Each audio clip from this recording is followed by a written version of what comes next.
President Trump now says Ukraine will have a part in any peace negotiations to end the war with Russia, after initially making no mention of Ukraine or Europe in any talks. President Zelensky has warned world leaders against trusting the Russian president's claims of readiness to end the three-year war. Tonight, Donald Trump has said high-level people from Russia, America and Ukraine would be meeting at a security conference in Munich tomorrow, though in the last few minutes, Ukraine is now saying it is not planning talks with Russia at the conference. From Ukraine, here's our international editor, Jeremy Bowen. Every flag represents a Ukrainian soldier killed in the war with Russia. A memorial created by their families here in the center of Kyiv. Every photo is a life lost in the war that President Putin started, which he now might have a big role in finishing since Donald Trump brought him back in from the cold. All of this is the reason why President Trump might find it hard to persuade or to bully the Ukrainians to accept a bad deal for them, a sense of sacrifice betrayed. It's clear that President Putin is only interested in an agreement that amounts to a Ukrainian capitulation, in other words, a surrender. And it's not just about keeping the land that Russia has already taken. It is about breaking Ukraine's capacity to act as a sovereign nation. Far away in the White House in Washington, Donald Trump did more photo opportunity diplomacy. So far, he's caused delight in Moscow and consternation in Kyiv. So perhaps now he's trying to reassure Ukrainians who fear he wants to decide their country's future in a one-on-one with Vladimir Putin.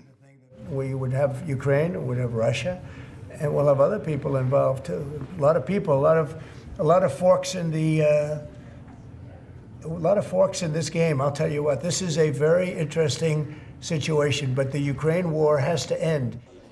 Earlier in Brussels, the US Defense Secretary arrived at a NATO meeting to pass on more of his president's messages, light on detail, heavy on declarations.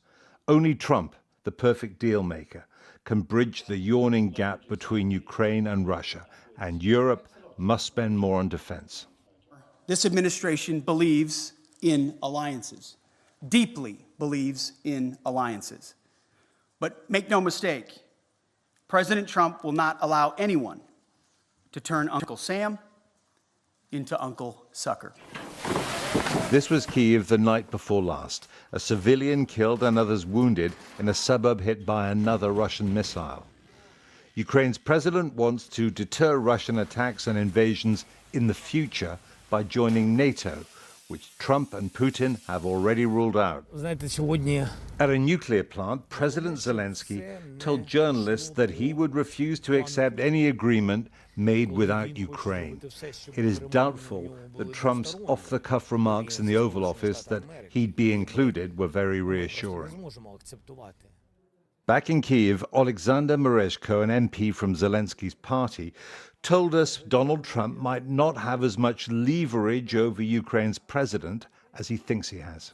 Isn't the brutal truth that you're losing the war, and you're maybe losing it slowly, but without the Americans you'd be in big trouble? Strategically, we have won the war already, because Russia failed to take Kyiv within 3 days. I believe that time is on our side. This is the war of attrition, yes, but the question is who will outlast whom. But if the Americans decide they're not going to give you any more weapons, time is not on your side, is it? I don't believe that Americans and Trump in particular will stop providing us weaponry, because if we fall or fail because of this, it will be a huge stain on Trump's reputation. And he's an ambitious person. He wants to go down in history as a very successful president, as a winner, not as Neville Chamberlain. This is the hardest moment for Ukraine since the dark and desperate first months of the war. Tough choices lie ahead. Well, let's talk to Jeremy, who's in Kyiv. And Donald Trump and his style of diplomacy is certainly leaving people reeling. The question is it going to work?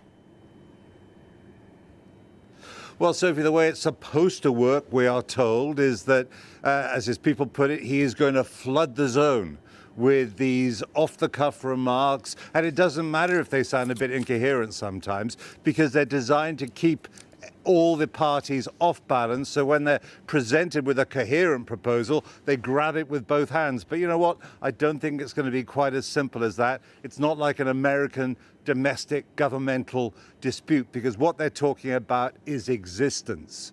And here in Ukraine, there are many people who are exhausted, who are desperate to try to make sure that their sons do not end up getting killed at the front, who don't want to fight. But there are also all those, and you saw that memorial in my report, whose friends and family have been killed, who continue to spill their blood, and they do not want to be sold down the river. In Russia, well, I think Putin has always known that if he loses this, then it's not just curtains for his regime, it might be curtains physically for him too. But actually at the moment he feels he's winning. I'm getting that very strongly from diplomatic sources in Western Europe, that is his belief. And yeah, he'll take a deal if it's something that gives him a shortcut to the victory that he thinks is coming, but he's in no mood to make any kind of concessions towards Ukraine. So it could well be, despite all of this, Sophie, that Donald Trump is a diplomatic miracle worker. Or the other side of that is that this is a world in which old certainties are disappearing, when there's a lot of trouble and instability, and in fact, this one, therefore, would continue.